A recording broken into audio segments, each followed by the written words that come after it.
തലേന്നത്തെ ചോറ് ഒരുപാട് ബാലൻസ് വന്നാൽ ഇനി ടെൻഷൻ വേണ്ടടോ, നമുക്ക് പെട്ടെന്ന് തന്നെ ഒരു പത്തിരി അങ്ങ് റെഡിയാക്കി എടുക്കാന്നേ. അപ്പോൾ വീഡിയോ ഇഷ്ടമായാൽ ലൈക്ക് ചെയ്യാനും സബ്സ്ക്രൈബ് ചെയ്യാനും മറക്കല്ലേ.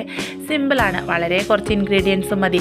അപ്പോൾ 1 കപ്പ് ചോറിന് 1 കപ്പ് പൊടി, അതാണ് കേട്ടോ കണക്ക്. അപ്പോൾ ആളെണ്ണം അനുസരിച്ച് കൂട്ടിയും കുറച്ചും എടുക്കാം.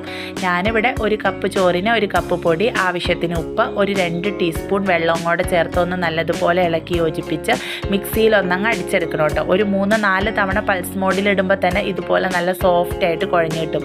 ശേഷം കൈ വെച്ച് ഒന്നോടെ ഒന്ന് കുഴച്ച് യോജിപ്പിച്ച് ചെറിയ ഉരുളകളാക്കിയിട്ട് പരത്തിയെടുക്കാം കേട്ടോ. അപ്പോൾ ഞാൻ പത്തിരി പ്രസ്സിലാണ് പരത്തണേ. സ്വല്പം ഒരു എണ്ണ തടവി ചെറിയ ബോളുകളാക്കിയിട്ട് അങ്ങ് പരത്തിയെടുത്താൽ നല്ല സോഫ്റ്റായിട്ട് തന്നെ പത്തിരി വിട്ട് കിട്ടും കേട്ടോ. ഇനി എണ്ണ ചൂടായി വരുമ്പോൾ നല്ല ഹൈ ഫ്ലെയിമിൽ തന്നെ വെച്ച് പത്തിരി ഓരോന്നായിട്ടിട്ട് നമുക്കിങ്ങ് പൊരിച്ചെടുക്കാം. നല്ല കൊമളച്ച് നല്ല സൂപ്പറായിട്ട് വരും കേട്ടോ. നല്ല ക്രിസ്പി ആൻഡ് സോഫ്റ്റ് ആയിട്ടുള്ള പത്തിരിയാണ്.